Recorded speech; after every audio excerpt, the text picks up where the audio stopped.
သူ့သမီးကဖခင်ဖြစ်သူကိုတွန်းထုတ်ပြီးအိတ်ကိုယူပြီးဒီကနေထွက်သွားတတ်နိုင်သမျှဝေးသွားလို့ပြောလိုက်ပါတယ်။အဲ့ဒီအချိန်မှာပဲအိတ်ထဲကနေငွေမြောက်များရုတ်တရက်ကျလာခဲ့ပါတယ်။သမီးဖြစ်သူကပတ်စံတွေကိုအံ့အားသင့်စွာစိုက်ကြည့်ရင်အဖေဒါပတ်စံတွေအများကြီးပါလားဒီပတ်စံတွေအဖေဘယ်ကရလာလဲလို့မေးခဲ့ပါတယ်။သူမကကောက်ယူဖို့ချက်ချင်းငိုးလိုက်ပေမဲ့ဖခင်ဖြစ်သူကတားဆီးပြီးမထိနဲ့ဒီပတ်စံကမင်းအတွက်တီးတန့်ဖယ်ထားတာငါဒီနေ့စမ်းသက်ခြင်းလို့ရည်ရွယ်ချက်ရှိနဲ့ဒီလိုဝစ်လာတာငါနေမကောင်း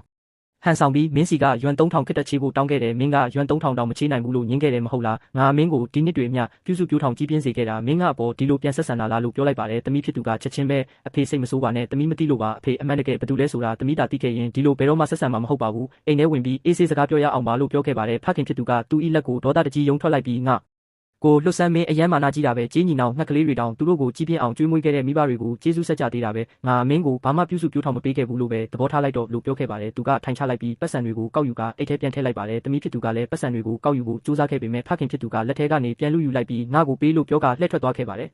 ်လှည့်ထွက်သွားပြီးနောက်ဖခင်ဖြစ်သူကဒုတိယသား၏အိမ်သို့တွားရောက်ကအပြင်မှာထိုင်နေခဲ့ပါတယ်။တားနဲ့တားမတ်ချွေးမတို့အပြင်သို့ထွက်လာစဉ်ဖခင်ကတားလို့လှမ်းခေါ်လိုက်ပါတယ်။တားဖြစ်သူကလှည့်ကြည့်ပြီးအဖေလို့ခေါ်လိုက်ပါတယ်။သူ့ဇနီးကပတ်စံကိုလူယူလိုက်ပါတယ်။တားဖြစ်သူကအဖေမျိုးမှာအလုပ်လုပ်နေတာမဟုတ်ဘူးလားဒီနေ့ပိတ်ရက်လည်းမဟုတ်ပါဘူး။အဖေဘာလို့ပြန်လာတာလဲလို့မေးခဲ့ပါတယ်။ဖခင်ဖြစ်သူကတားရဲ့အဖေလည်းအသက်ကြီးပြီးကျန်းမာရေးကလည်းမကောင်းတော့ဘူး။အလုပ်ရှင်ဟောင်းကလည်းအဖေကို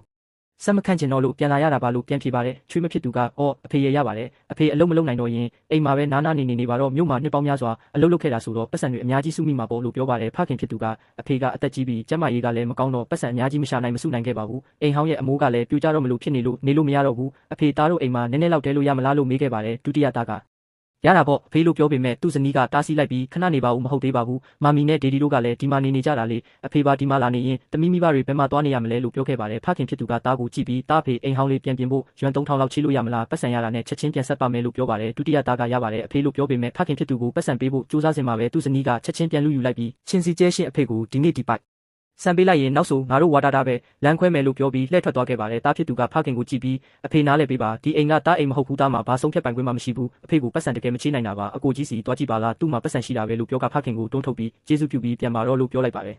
်ဖခင်ဖြစ်သူမှရင်ကျိုးမတက်ဝမ်းနဲ့သွားခဲ့ရပါတယ်ထို့နောက်သူကတတိယမြောက်သားစီသွားခဲ့ပါတယ်တတိယသားကသူ့ကိုမြင်တော့အဖေပါလို့ဒီရောက်နေတာလဲမြို့မှာအလုပ်လုပ်နေတာမဟုတ်ဘူးလားအဖေလာမယ်ဆိုရင်သားကိုကြိုပြောရမှာပေါ့သားလာကြိုတာပေါ့လို့ပြောခဲ့ပါတယ်ဖခင်ဖြစ်သူကသားရဲ့အဖေလဲအသက်ကြီးပြီးကျန်းမာရေးကလည်းမကောင်းတော့ဘူးအလုပ်ရှင်ဟောင်းကဆက်မခံတော့လို့ပြန်လာရတာပါလို့ပြောပါတယ်သားဖြစ်သူကဟုတ်ပြီလေဒါဆိုရင်အိမ်မှာပဲအနားယူပါတော့လို့ပြောပါတယ်ဖခင်ဖြစ်သူကမိုးရွာတိုင်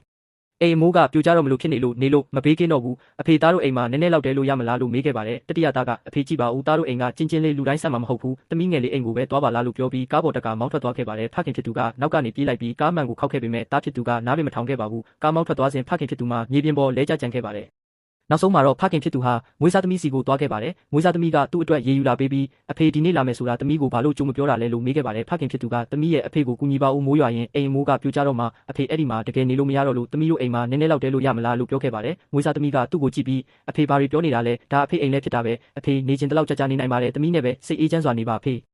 ေလို့ပြန်ပြောခဲ့ပါတယ်ဖခင်ဖြစ်သူမှာစိတ်လှုပ်ရှားဝမ်းသာသွားခဲ့ရပါတယ်သူကငါသမီးလေးရဲ့ဒီနှစ်တွေမြအဖေသမီးကိုဘာမှမပေးနိုင်ခဲ့ပါဘူးငါတို့အိမ်ဟောင်းလေးမြေရော်ကြီးရတာ1နှစ်တန်းရွနှစ်တန်းတောင်ရခဲ့တာပါအဖေဒီနေ့စမ်းသပ်ခြင်းလို့ရည်ရွယ်ချက်ရှိနဲ့ဒီလိုဝစ်လာခဲ့တာအကိုနဲ့အမတွေကအဖေကိုပြုစုစောင့်ရှောက်ဖို့ညှင်းပယ်ကြလိမ့်မယ်လို့အဖေလုံးဝမျှော်လင့်မထားခဲ့ဘူးတမိတယောက်တည်းပဲအဖေကိုအိမ်မှာလက်ခံစောင့်ရှောက်ဖို့လိုလားလားရှိခဲ့တာပါလို့ပြောပြခဲ့ပါတယ်မိတ်ဆွေတို့ဒီပုံမြင်လေးကနေဘလို့သင်ခန်းစာမျိုးရရှိခဲ့ပါသလဲပုံမြင်လေးကိုနှစ်သက်တယ်ဆိုရင် like နဲ့ subscribe ပြုလုပ်ပေးပြီးသင်အတွေ့အမြင်များကိုလည်း comment မှာဝေမျှပေးသွားကြပါဦးနော်